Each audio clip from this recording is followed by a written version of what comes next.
Dear students, आज मैं second same mechanical एवं सिविल इंजीनियरिंग के छात्रों के लिए अप्लाइड मैकेनिक्स के चैप्टर 2 लॉज ऑफ फोर्स में आज आपको पढ़ाएंगे।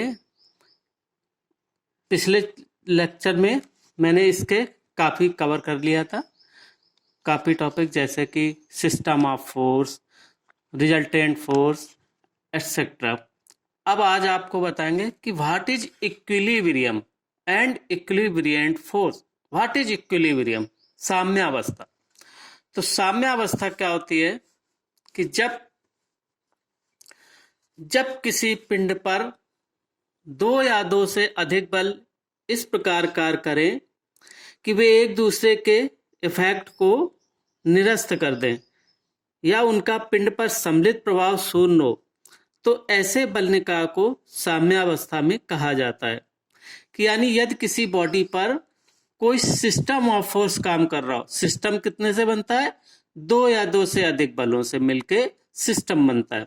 तो अगर सिस्टम ऑफ फोर्स कार्य कर रहा हो और हर फोर्स में चार विशेषता होंगी, लेकिन वो इस तरीके से एक्ट करें कि उनका कंबाइंड इफेक्ट यानी जो रिजल्टेंट हो उन फोर्सेस का वो जीरो हो, तो बॉडी इक्विलिब्रियम में कहलाएगी।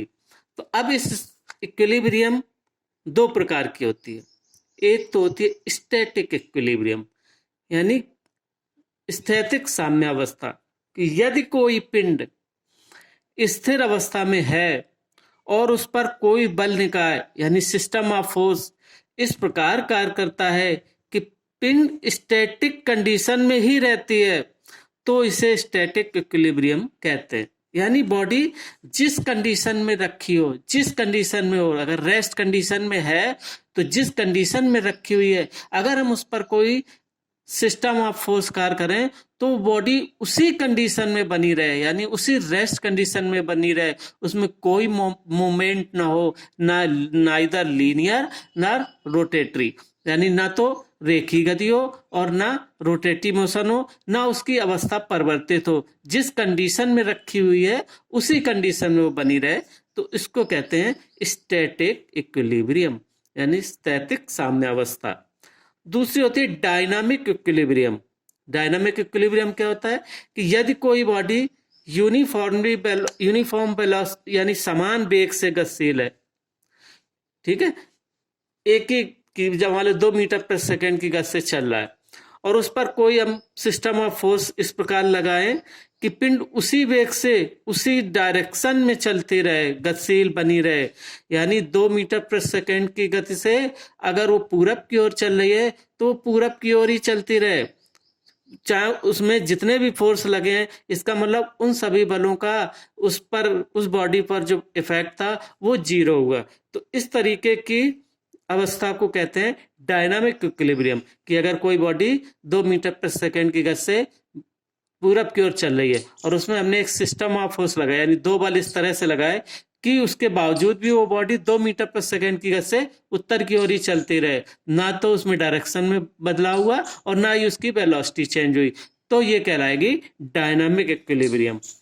ठीक है, क्लियर हो गया? यानी इक्विलिब्रियम से मीन कि जिस कंडीशन में बॉडी हो उसी कंडीशन में रहे, उसमें जो भी फोर्स लगे हैं वो फोर्स एक दूसरे के प्रभाव को समाप्त कर दें, ठीक है, कैंसिल कर दें, यानी उनका अगर हम कंबाइंड इफेक्ट ज्ञात करें यानी रिजल्टेंट निकालें उस सिस्टम का, तो वो जीरो आ जाए, तो ऐसे सिस्टम को कहते हैं इस तरीके की इक्विलिब्रियम, इसको हम कहते हैं कि बॉडी इक्विलिब्रियम में है। अब इक्विलिब्रिएंट फोर्स क्या होता है? एक ऐसा बल जो किसी बॉडी पर लगाने पर उस बॉडी को साम्यावस्था में ला दे यानी इक्विलिब्रियम में ला दे, तो ऐसे बल को साम्यक बल कहते हैं। तो ऐसा बल किसके बराबर होगा कि मान लो किसी बॉडी पर एक सिस्टम ऑफ फोर्स काम कर रहा है, तो क्या होगा, उनका कंबाइंड इफेक्ट के बराबर एक फोर्स लगेगा जिसको हम कहेंगे रिजल्टेंट फोर्स, और उसी के अकॉर्डिंगली बॉडी में एक्शन होगा कि रिजल्टेंट फोर्स निकल के आया 2 न्यूटन और वो आया किसी एंगल पे, तो उसी एंगल पे बॉडी की लीनियर मोशन होगी या किसी बिंदु के सापेक्ष रोटेट करेगी, तो हम उस पर एक ऐसा मान एक ऐसा बल उतने मान का ही अपोजिट डायरेक्शन में लगा दें तो बॉडी साम्य अवस्था में आ जाएगी। तो यानी इक्विलिब्रियंट फोर्स क्या होता है कि रिजल्टेंट फोर्स के बराबर और विपरीत दिशा में होता है। जैसे कि अब देखो, मान लो एक चित्र है, इसमें मान लो दो बल लगे P और Q, और इन P और Q का मान लो परिणामी रिजल्टेंट फोर्स है R। ये दो कॉन्करेंट फोर्सेज हैं, एक ही बिंदु पर मिलते हैं दो, तो इनका परिणामी मान लो R है जो कि इस डायरेक्शन में जा रहा है।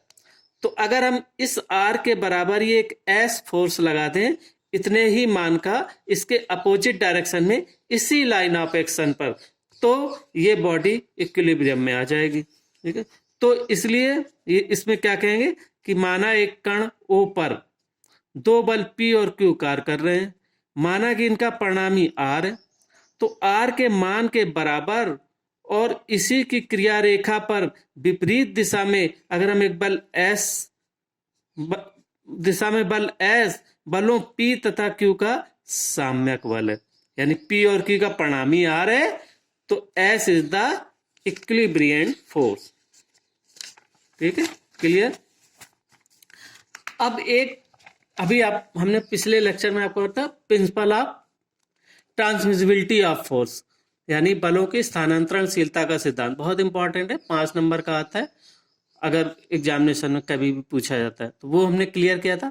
अब इसी तरह के एक और यहाँ पर नियम है कि law of superposition of force, यानी law of superposition of force क्या होता है। इस नियम के अनुसार यदि किसी पिंड पर कोई बल निकाय यानी एक सिस्टम ऑफ फोर्स कार्यरत है और बाहर से एक ऐसा बल निकाय उस पर लगाते हैं जो कि पहले से ही संतुलित है, यानी पहले से वो संतुलित है, ऐसा बल निकाय है कि उसमें जो भी बल लगे हैं उनका परिणामी शून्य है। इसका मतलब ये हुआ कि मान लो कोई एक सिस्टम ऑफ फोर्स, उनका परिणामी शून्य है, तो उस पिंड पर तो ऐसा बाहर से एक ऐसा बल निकाय लगाते हैं, इसमें लगा दें जिसका कि परिणामी ऑलरेडी शून्य हो, संतुलित हो, तो पिंड पर जो कंबाइंड इफेक्ट आएगा वो पहले वाले बल निकाय यानी फोर्स सिस्टम के बराबर होगा, क्योंकि दूसरा बल निकाय पहले से इक्विलिब्रियम में। मतलब समझ में आया? मतलब ये है कि यदि किसी बॉडी पर एक बल निकाय लगाए कि मान लो 100 न्यूटन का उसका परिणामी, हम अगर इसी बॉडी पर एक दूसरा बल निकाय और लगाएं जो कि वो संतुलन में, जिनका परिणामी शून्य हो, तो जो बॉडी पर इन सभी का कंबाइंड इफेक्ट होगा वो पहले वाले बल निकाय के बराबर होगा, यानी क्योंकि दूसरा बल पहले से ही इक्विलिब्रियम में। अब जैसे इसको इस एग्जाम्पल से समझते हैं कि जैसे मान लो ये बॉडी है और इस पर एक ए निकाय लगा है, सिस्टम ए लगा हुआ है जो कि 100 न्यूटन का है। इस पर हमने क्या किया, एक दूसरा बल निकाय, एक 200 न्यूटन का राइट साइड में और 200 न्यूटन का लेफ्ट साइड में उसी लाइन ऑफ एक्शन पर लगा दिया। अगर उसी लाइन ऑफ एक्शन पर लगा हुआ तो क्या होगा, इनका परिणामी जो होगा वो शून्य होगा, एक इस डायरेक्शन से, तो बॉडी पे कोई इफेक्ट नहीं पड़ेगा।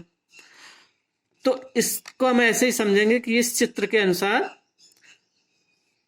कि मान लो पिंड पर दो बल निकाय ए और बी कार्यरत हैं। ए ये है, ए पर माना पिंड पर 100 न्यूटन का कंप्रेसिव फोर्स कार्यरत है, और सिस्टम बी अब पिंड पर माना 200 न्यूटन के बल बाएं तथा दाएं लेफ्ट एंड राइट साइड से हॉरिजॉन्टल से 3 मीटर की ऊंचाई, समान ऊंचाई पर लगाते हैं, तो देखो रोटेटिव इफेक्ट भी नहीं होगा, दोनों का कैंसिल कर देगा। तो अब क्योंकि सिस्टम बी में 200 न्यूटन के बल आपस में एक दूसरे के इफेक्ट को निष्क्रिय कर रहे हैं, खत्म कर रहे हैं, अतः सिस्टम बी इक्विलिब्रियम में है तथा इसे सिस्टम ए पर लगाने से इसका कोई भी प्रभाव बॉडी पर नहीं होगा, यानी इस पर बॉडी पर जो भी इफेक्ट होगा वो सिर्फ 100 न्यूटन यानी सिस्टम ए के कारण ही होगा।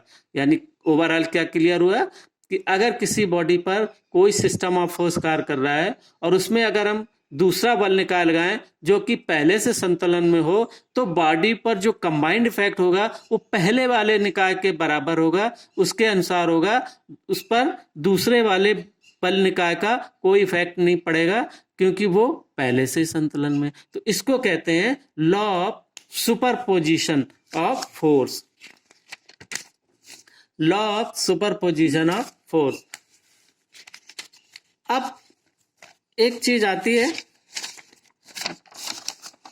Combination and resolution of force. देखो combination, what is combination?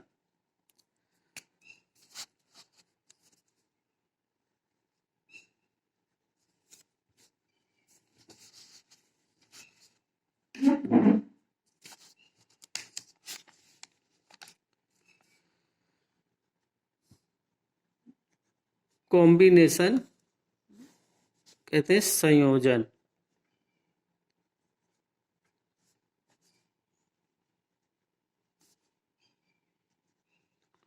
Combination and resolution of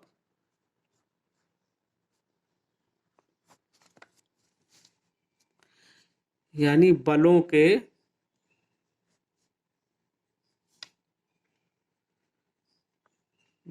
के संयोजन एवं वियोजन। बलों के संयोजन एवं वियोजन। तो कि बलों के संयोजन किसे कहते हैं? कि जब किसी बॉडी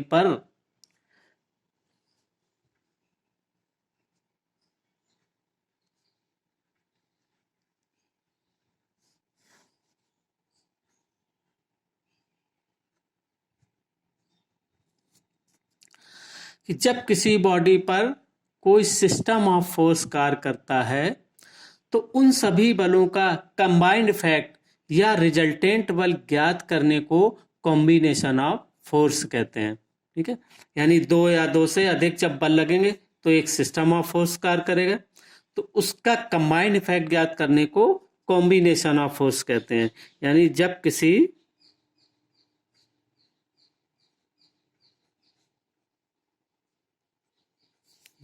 बॉडी पर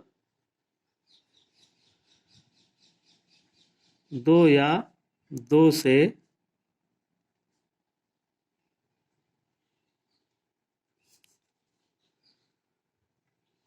अधिक बल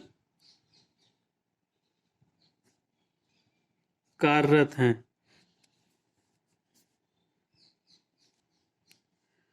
या एक system of force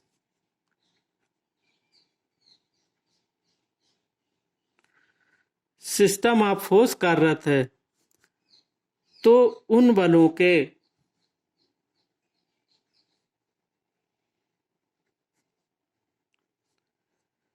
combined effect अर्थात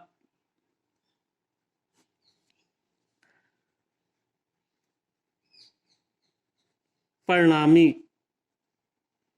ज्ञात करने की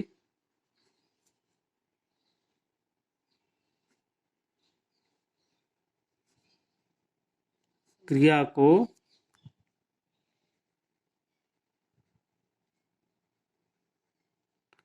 कॉम्बिनेशन ऑफ फोर्स कहते हैं। ठीक है, तो कॉम्बिनेशन ऑफ फोर्स क्या होता है कि जब किसी बॉडी पर दो या दो से अधिक बल कार्यरत हैं या एक सिस्टम ऑफ फोर्स कार्यरत है तो सभी बलों के परिणामी को ज्ञात करने की विधि कहलाती है कॉम्बिनेशन ऑफ फोर्स। और रिजोल्यूशन ऑफ फोर्स क्या होता है?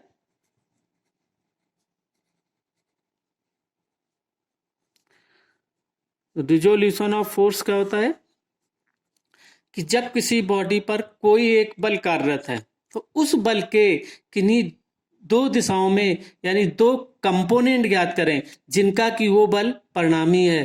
क्रिया को कहते हैं रिजोल्यूशन ऑफ फोर्स, यानी तोड़ना, बलों को कंपोनेंट में तोड़ना। तो यानी जब किसी बल को उसके कंपोनेंट्स में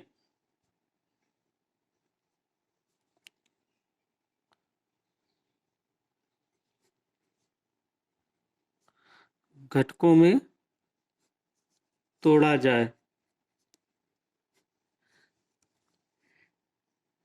यानी कि दिए बल के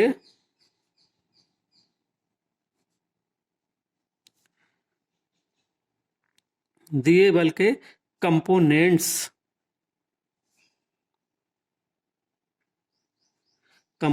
ज्ञात किए जाएं।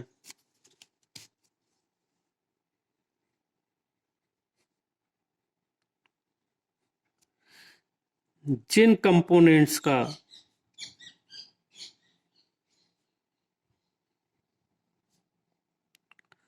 यह बल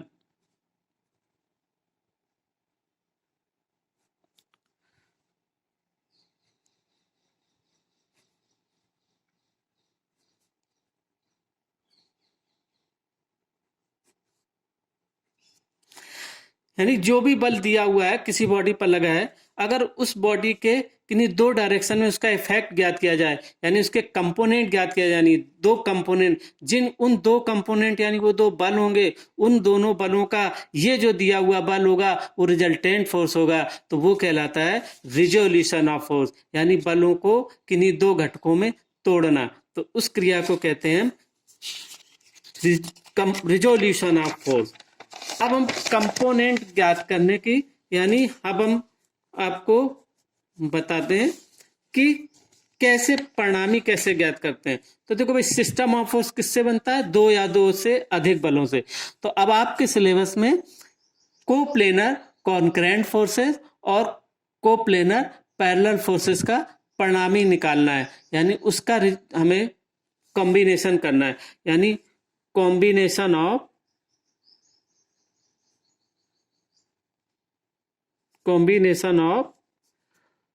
coplanar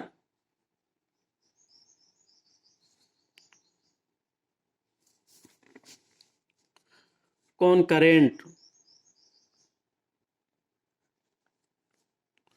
combination of coplanar concurrent forces. तो देखो भाई, अब आपको हमें बताना है कि जब दो बल concurrent forces, coplanar concurrent forces सभी लोग जानते हैं क्या होता है, कि जो बल एक ही प्लेन पर कार्यरत हों और उनके क्रिया रेखाएं, लाइन ऑफ एक्शन एक ही बिंदु पर मिलती हों, तो वो कहलाते हैं कोप्लेनर कॉन्करेंट फोर्सेस। तो इन्हीं का रिजल्टेंट निकालना, कॉम्बिनेशन ज्ञात करना आपके सिलेबस में है। तो सबसे पहले सिस्टम जो बनता है दो बलों से कम कितने बल दें? दो। तो कॉम्बिनेशन ऑफ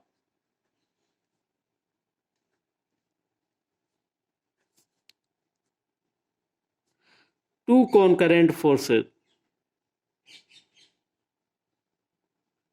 तो दो संगामी बलों का जो हम कॉम्बिनेशन करते हैं, यानी रिजल्टेंट निकालते हैं, वो निकालते हैं by the law of parallelogram of forces. यानी अब इसके लिए हम क्या पढ़ेंगे कि लॉ ऑफ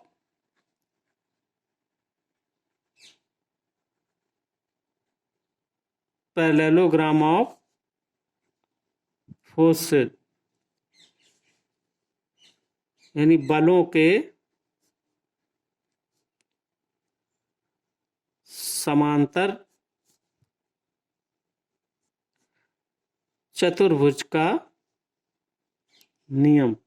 बलों के समांतर चतुर्भुज का नियम क्या होता है कि जब किसी बॉडी पर, ये किसके लिए लागू होता है? सिर्फ दो कॉन्करेंट फोर्सेस के लिए लागू होता है, टू कॉन्करेंट फोर्सेस, ठीक है, दो समतली संगामी बलों के लिए लागू होता है law of parallelogram of forces, और किसी के लिए लागू नहीं होता।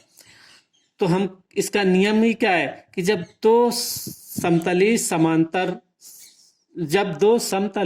संगामी बल, टू कोप्लेनर कॉन्करेंट फोर्सेस किसी बिंदु पर कार्यरत हैं और इन फोर्सेस को मैग्नीट्यूड और डायरेक्शन वाइज किसी समांतर चतुर्भुज की तो एडजेसेंट साइड क्या है? समांतर चतुर्भुज आप जानते हैं क्या होता है कि जिनकी दो आमने सामने की भुजाएं पैरेलल एंड इक्वल होती हैं, तो दिस इज कॉल्ड द समांतर चतुर्भुज।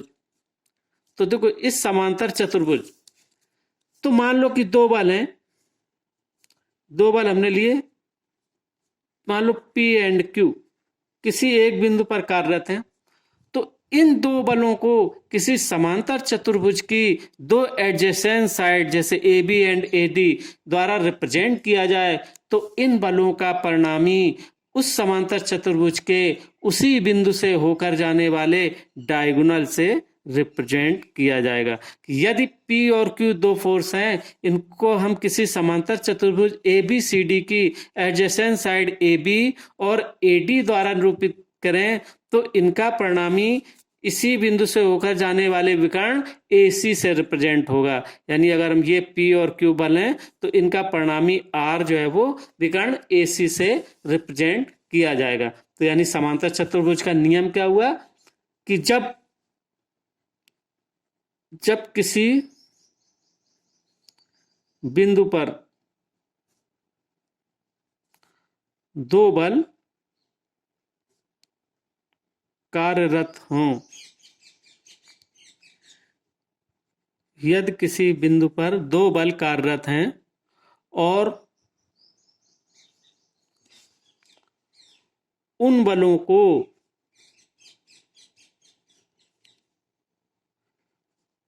को मान एवं दिशा में मैग्नीट्यूड एंड डायरेक्शन वाइज, देखो बोथ मैग्नीट्यूड एंड डायरेक्शन।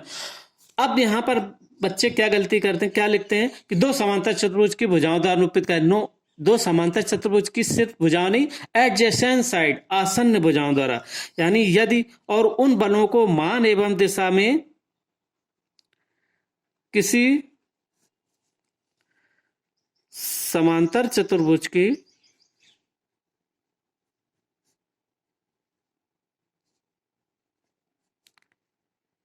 दो आसन्न भुजाओं द्वारा, आसन्न मतलब एडजेसेंट,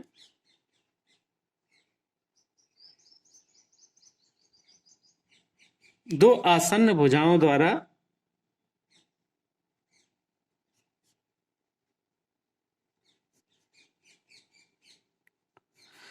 निरूपित किया जाए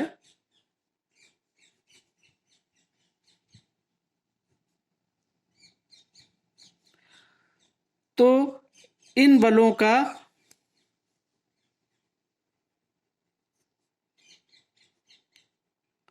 परिणामी समांतर चतुर्भुज के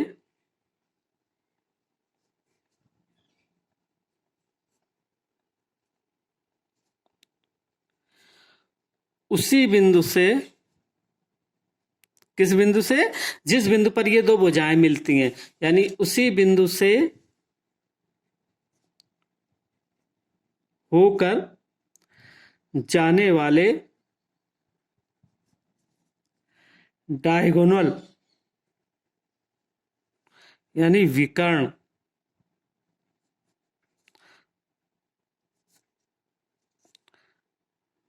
द्वारा